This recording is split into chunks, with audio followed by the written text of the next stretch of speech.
but just to make it interesting, I think we'll move on to the next one. There you go. Okay, so this is the logical problem of evil. Now, again, we're talking about my booklet here. And what I said in here is that basically there's the two fields of science are enough to destroy Christian theology, that is biological evolution and neurology. But there are some Christians who fully accept modern science, and that I think, so for them I would talk about philosophy and say let's go further. And the problem of evil may be seen in two parts. One is moral evil, and the other one is natural evil. So for an example of moral evil, might Hitler killing 6 million Jews, and people say, you know, where is God in that? What was God doing? The other one for natural evil would be the things that nature does, like a killer tsunami in the 2004 Indian Ocean that killed hundreds of thousands of people and displaced millions of people. So what I was saying is, if you're an atheist, then this all makes perfectly sense. This is the way the natural world works. But if you believe in an all-good, all-powerful, all-knowing God, then there is no solution to this. And so your response. But indeed there is. And again, it's not the end-all of the discussion to say, because first of all, there are three things I want to say to that, and I'll try to be quick on these. Number one is that you have made God try to fit, your standard, Truman's standard, that God should fix the problems of the world. God should not allow these things to happen. So, and since he doesn't, then he doesn't meet my standards, so therefore he can't exist or he can't be loving. Secondly, that God did create a perfect paradise, if the Genesis account is accurate. That the world was perfect. There was no pain. There was no evil. There were no tsunamis. There was no Hitler. The world was a perfect place. But because sin entered into the world, God allowed the result of sin to have its merit, and he turned nature over to its own merit, and everything went from perfection to chaos. And so what we see now is just any theologian, conservative, evangelical, conservative Christian would say to you that what is going on in the world today is a result of the fall, the result of the entrance of sin into the world. So, number one, you think that God doesn't meet your standard. Number two, you think that it's just an irresolvable issue because God doesn't stop the tsunamis. But then number three, there's a third response, and that is that who's to say where God should stop on his correction of evil? Let's just say that there's a rancher in Arizona who's allergic to tumbleweed dust, and his whole life he sneezes every day. He constantly has a sinus headache. Well, and he prays and says, God, fix this. And should God fix that? I mean, to him, that's evil. Not long ago, I paid $300 to have a fuel filter replaced on my car. I mean, it would have been nice if God would have just fixed that for me. There are levels of problems, but here's the thing I want you to get, Truman, is this, that if God wiped out every evil in the world, every head cold, every form of cancer, every storm, then we wouldn't know what good is. We wouldn't know what good is. We wouldn't know what love is, because everything would be good all the time. So how can I know what love is if I don't know what evil is? If I don't have anything to compare it to? How do I know that I should serve if there isn't a reason to serve? The only reason we serve, my friend, is because someone has a need. They have a problem in their life. It's a bad thing. It could be considered an evil thing. That I serve because I'm trying to help them work through that evil. But if God fixed everything, there'd be no need for my desire for service. There'd be no need to help. So yeah, there are some catastrophic issues. I mean, Category 5 tornadoes and hurricanes wiping out billions and billions of dollars of real estate. That's a bad thing. Every one of us would agree with that. Even Christians have to sit back and say, my God, where are you in this? But in the end, when it's all said and done, we can narrow that down to the ridiculous and say, well, if God's going to stop those kind of things, then he might as well fix my fuel pump while he's at it. He might as well fix my toenail fungus while he's at it, and my gingivitis and all these other things. And so if God is going to do that just for the big things that you consider are important, then why not take care of everything too? But if he does, then we will never understand ever what bad is, and we certainly won't know what good is, And how can, because we won't have anything to compare it to. We will all be like Spock on the Starship Enterprise. Everything will just be logical, no emotion, because there's nothing to compare it to. Okay, well, okay, I'll address some of your comments there. First off, just a general comment is sometimes Christians say, like, well, what is evil? I mean, if you don't believe in God, you don't really believe in evil. And one thing I think is interesting, I didn't really appreciate Christopher Hitchens so much as an atheist spokesperson, but one thing he did say that I liked, and he had a definition of evil, which basically is like bad going off the rails. So in other words, it would be bad to mug somebody, but if you mug them and then you knife them 100 times and then shoot them 50 times and stomp on their body and their face and everything, that's evil, you know. So it's like going the extra mile and just being, you know. So anyway, that's how I'm kind of thinking of this problem of evil, is that, you know, I'm not talking about bad things like I have a backache. I'm talking about tremendous bad things like a tsunami that kills hundreds of thousands of people. In other words, you want to give God the parameters of what's God or what's bad according to Truman. But to me, but to the guy down the street who has a sinus infection and it debilitates him from being able to go to work, to him that is an evil thing. To him that is a bad thing. To him that is bigger than life. So what you're doing is you're trying to categorize the levels of evil, and that's really not fair to the discussion. If God is going to wipe out evil, he needs to wipe out all of it. All of it. You can't just say, I, as Truman Smith, get to define what evil is. Evil is evil depending on the context of the person living it. But I think we can say some things are worse than others. For example, Hitler killing 6 million Jews was a lot worse than the tsunami killing, you know. But still it's evil just the same. Right. It's still a bad thing. Okay. Toenail fungus is a bad thing to a lot well, you know, of people. If toenail fungus was the only problem, though, I don't think atheists would go around saying, like, look at this problem of evil. How do you explain this, you know? Like I said, with all due candor, you're really stretching. And anybody that uses the problem of evil always have to define what they think evil is. And evil is always contextual, my friend. Your evil might not necessarily be my evil. My pain might not necessarily be yours. But you don't get to define it for me. Well, actually, I mean, well, the judicial system might do that. I mean, you can't just haul anybody in the court for anything. It's like, well, sorry, this is a crime, but you know, if you just call somebody a name, they'll say, hey, that's not bad enough to, you know, come in here. We're talking about God, not the judicial system.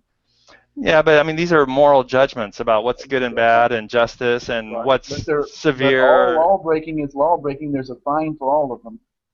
No, there's no fine for calling somebody names, for example. I mean, like if I cussed you out, or you cussed me out, I don't think we could get any. Well, where we're going to part ways, Truman, is on the point of you want to define that there are levels of evil, and I'm going to say that evil is contextual. You know, I have a friend right now who I talk to on a regular basis who has vertigo, and to that particular lady, it is the plague of her life. At least sure, I understand. And if God was going to stop the tsunami and going to make her more effective, then why not wipe that out too? I mean, pain and suffering is contextual. Okay, so let me address your points real quickly here. The first one I think you said is, why should God fix these? I think, and one of my comments is that you know, like if I saw somebody being mugged, you know, especially somebody I really love, like my daughter, you know, if somebody was being mugged and raped and stuff, I mean, I would stop that. I would do what I can.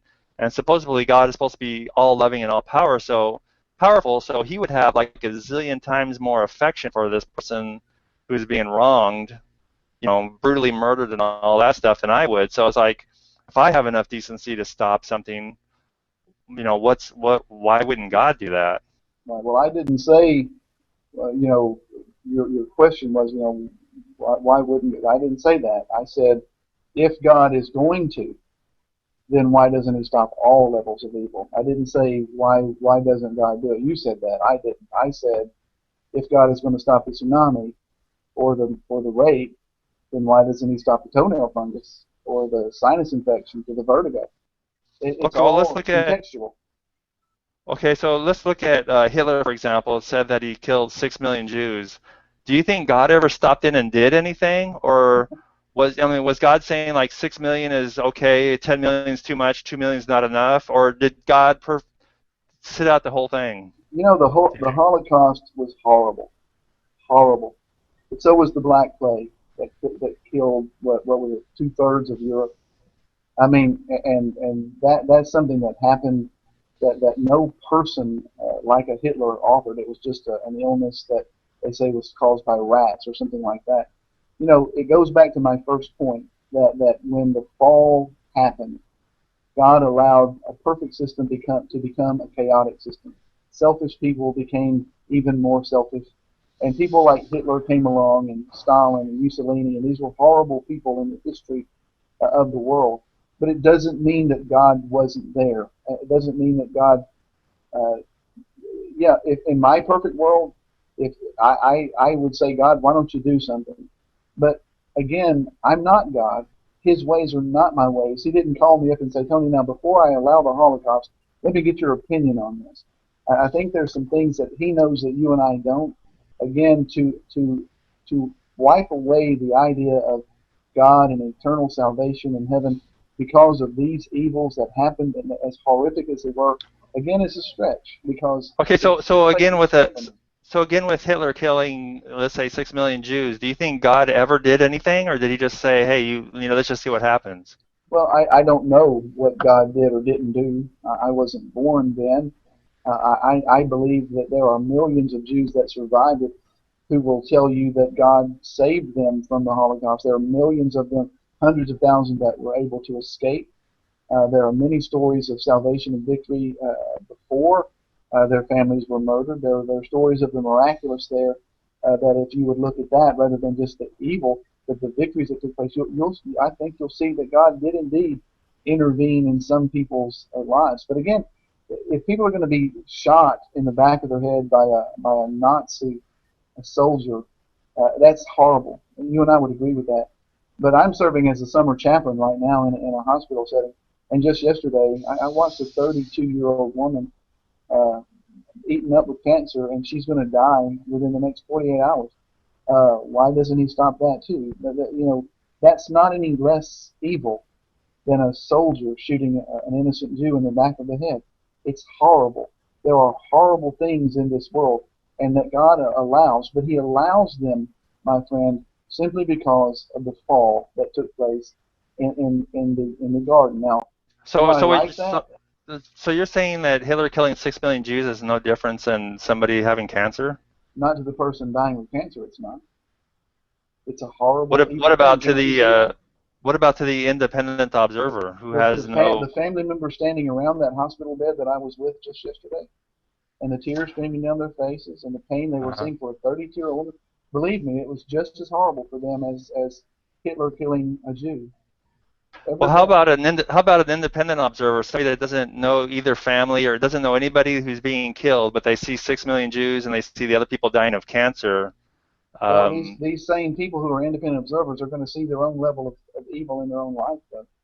They're either going to suffer from cancer themselves, or they're going to know someone that's died from it. None of us go through this life in a perfect utopia, and this is what atheists think that God ought to do. God ought to provide a perfect utopia, but what you don't get is that if God did provide that, then we would have no appreciation. God would not be God. He would just be our server. He would be the one that just provided for us a perfect world to live in. We would not understand what love, grace, and mercy is. We would just be logical beings like Spock running around because we wouldn't know what good and love is because there was nothing to compare it to. Yeah, I don't think I can't know what good is unless I first of all know what bad is. My position isn't that God should create a perfect world. My position is that there's a philosophical inconsistency with believing. You're mad at God. No, I think there's a. No, I'm just saying in theology there's an inconsistency with what people believe and what actually happens in the world. If people actually believe that God is all good, all powerful, all knowing, all everything positive, but yet what we see in life is this doesn't add up with that. There's an internal inconsistency. But if you're an atheist, there's no inconsistency. What you see is what you get, and that's what you would expect. Well, inconsistency, though, is both good and bad. Inconsistency is chaos, of course, because none of us see everything exactly the same. But it's also good because it shows us our differences and our diversity, and that we do see the world differently and how the world operates from a different perspective. But when it comes to philosophical inconsistencies, I mean like this, it's not adding up with reality. For example, you could say, I believe in Santa Claus and he delivers presents all over the world, but you'd say, wait a minute, in real life that's physically impossible. So that'd be a philosophical inconsistency. Well, of course it would be. It's also, but we also know that that's a non-truth. We know where that came from. We know where the idea of Santa Claus comes from. We can trace its history to its beginning points. So that it's a poor analogy because we always have known that it was a myth.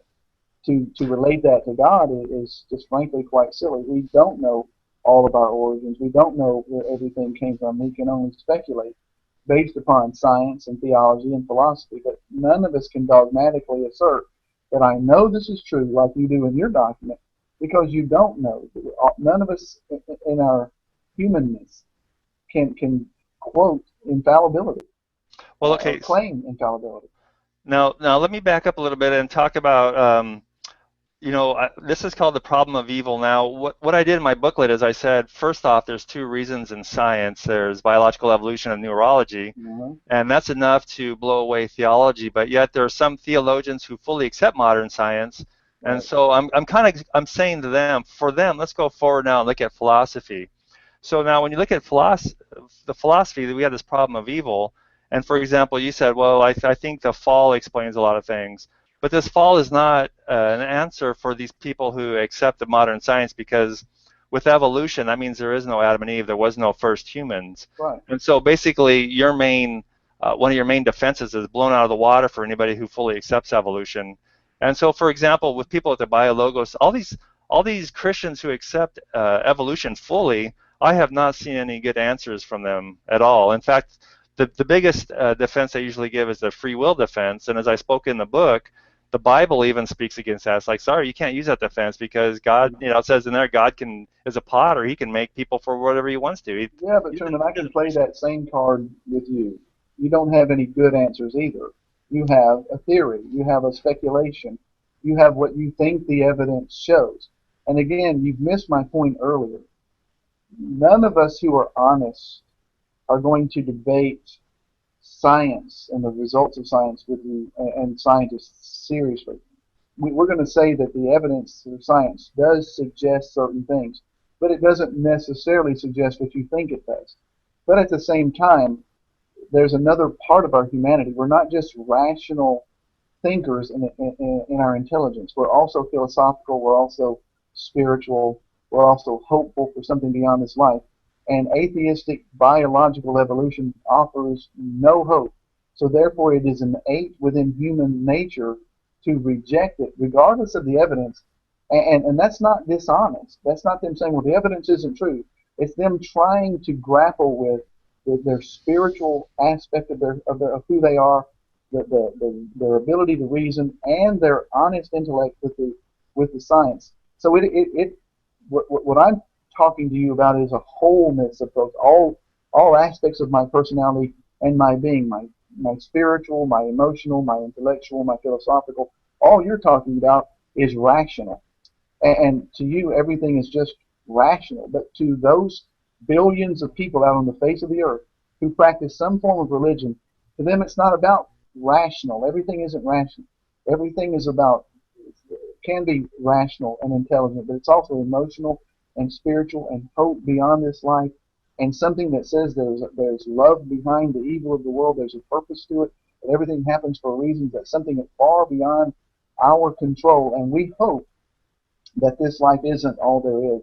And we look at the evidence and we see signs of that. We can see stories of the miraculous and so forth. We can hear testimonies of people that have been ultimately blessed by what they consider to be the acts of God. I can tell you my own story. So let me do some more of my responses here though first. I want to try to have some equal time. Okay. Equal time I think on I've this. been pretty fair. Okay. Again, for the people who perfectly accept modern science, and I'd refer to somebody like Francis Collins, who wrote The Language of God. He's an evangelical Christian, and he says, evolution is a fact, and let me show you why in my book. I don't think they have an answer for this problem of evil. And for example, the answer you gave about Adam and Eve in the fall, they would not give that because they don't believe in Adam and Eve. They think it's a myth. It wasn't not a literal creation story. So that's my only point that I wanted to give to your about the fall is like, sure, if you're a young Earth creationist or an old Earth creationist, you can blame things on the fall, but I would say if you accept modern science, then you have to see the fall as a figurative thing, and it never happened. So that's not an answer to bring forward. Well, okay, but again, for you to say that doesn't, to use your words, wipe it away. Again, it's just your opinion based upon what you read and what you think is rational truth. Now, there are different interpretations of the fall and different understandings of it. But the bottom line is that you and I will agree on this. There are bad things in the world. You and I just disagree on where those bad things come from, where evil comes from. You know, I believe it's a result of mankind being wicked and rebellious against the purpose of God. You believe it's just innate in human nature to kill each other. Well, wait a second. So if there's the 2004 Indian Ocean tsunami that killed hundreds of thousands of people and displaced millions, do you think that came from the fall, or is that just tectonic plates? I think it came from tectonic plates, but God allowed the tectonic plates to shift and cause massive tsunamis and earthquakes and horrible things as a result of Him turning over a perfect creation to a chaotic creation that was the choice of man by being rebellious against the plan of God. So do you think before the fall of Adam and Eve there was no earthquakes? I do. But it didn't take long. Here's another. For the fall to happen. I do. Okay, it's absolutely perfect. Well, here's another thing too, that supposedly when God created Adam and Eve and said everything is good, there are some people too who say, well, Adam and Eve, because of their sin, they ushered in death into the world. But there's a counterpoint that you need to have death, because if you don't have death, the world would not be sustainable. We'd have people walking over each other. I mean, there'd be no room to even walk one step. I agree. So in order to be sustainable, you would have to have death. That means if creation is good, it would have to be sustainable, which means you have death. And so it wouldn't make sense to say creation is good without death. No, you don't have any argument with me on that. But as far as how far population but you think death didn't come in. But you would say that death didn't come in until the fall of Adam and Eve. So if Adam and Eve didn't sin, that would have been better, maybe, right? Well, like I said, I don't know what God's plan was beyond it. Say the fall did not happen. There might have been a time when He said, okay, there's enough people and there's enough of this human world. We're just going to go on into an eternal place anyway, and that'll be the end of it. I don't know. I can't address that because I have no definite answer on that. Still doesn't minimize the point that I'm trying to make. And the point that I'm trying to make is, as all of the evidence that you have in your corner, and I have conceded that there are many points of science that we cannot contest, that we have to deal with, it does not therefore mean, though, that God is not there and that He didn't author some of it or even all of it. It does not mean that there is no God, because science points in a certain direction. That's just a huge leap on the part of those who are atheists. And it's also extremely fatalistic, and it is against human nature that has a desire for significance and purpose. Atheism offers no purpose outside of daily existence. Yeah, I don't really want to get into the purpose. It's not that I'm just involved only in the rational part. It's more like I think we have to take this into two steps. The first step is what is truth, and first of all, let's define what the truth is. And then number two, how do we deal with it? And whether something's fatalistic or not is part of number two, how you deal with it. And I don't really want to talk about that just because I don't think we have time for it. So I think the first part is just trying to determine what is true. For example, evolution, or do we have a soul, and that kind of stuff. But let me say one more thing about this problem of evil. There's the Bible verse, I think it's Colossians, I can't remember, but it says that basically God holds everything together. And that's another whole complication to this, is that when there's a tsunami that kills 100,000 of people, that tsunami would not be possible without God holding it together in that circumstance. So does God hold only the good things together, or does God hold everything together? The Bible says everything, which would make Him, this mass murderer, killer guy. Well, I don't know how many of our listeners understand the word exegesis, but you do, as a seminarian, and that's poor exegesis on your part, and I think you know it. The holding together doesn't mean isolated things here and there. It means that he holds the entire purpose of his creation together. That in spite of the good and the bad, in spite of the evil, the cancer, the tsunamis, the tornadoes, the hurricanes, in spite of the toenail fungus or whatever else, everything God holds together for the ultimate revelation of his purpose, which is, in Colossians, the magnification and the glory of his Son, the Lord Jesus. That's what Colossians is about.